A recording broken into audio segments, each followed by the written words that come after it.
검찰총장의 발언에 대해 대외적으로 대통령실은 검찰 내부의 일이라며 관망하는 모양새인데 속내는 달라 보입니다. 검찰총장 발언은 웃기는 얘기다. 이미 지난 인사 전부터 대통령 눈밖에 난 걸로 알고 있다면서 검사들의 수장을 깎아내리는 분위기인데요. 살아있는 권력에 맞서서 스타가 된 검사 출신 대통령, 그리고 그가 꾸린 대통령실의 반응이 입장이 바뀌자 어느 때보다 매서워진 것으로 보입니다. 구승은 기자입니다.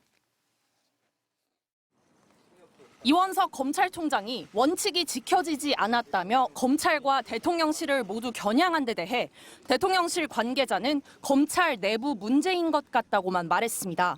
그러면서 특혜 주장은 과도하다고 했습니다. 일단 조사는 끝났고 대응해봤자 김건희 여사 문제만 부각될 테니 최대한 반응을 자제하고 있는 걸로 보입니다.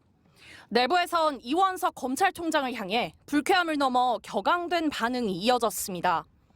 대통령실 관계자는 공개 소환 원칙이 있는 것도 아니고 법대로 조사받은 것뿐인데 이원석 총장 발언은 웃기는 얘기라며 이미 지난 인사 전부터 눈밖에 난 걸로 알고 있다고 말했습니다.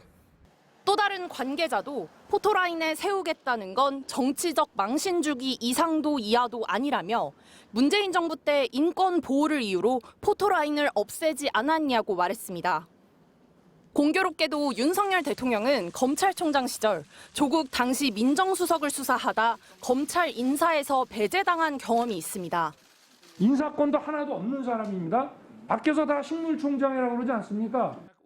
공정과 상식을 부르짖으며 대통령이 됐지만 정작 달라진 건 없었습니다. 자신의 아내를 수사하고 있는 검찰총장을 배제한 채 검찰 인사를 단행했고 새 수사팀은 소환도 하지 않은 채 김건희 여사를 비공개 조사했습니다. 이 과정에서 이원석 검찰총장에게 사후 보고를 하면서 패싱 논란을 일으켰습니다. 대통령실은 현직 대통령 부인이 검찰에 소환돼 대면 조사받은 전례가 없다고 반박했습니다.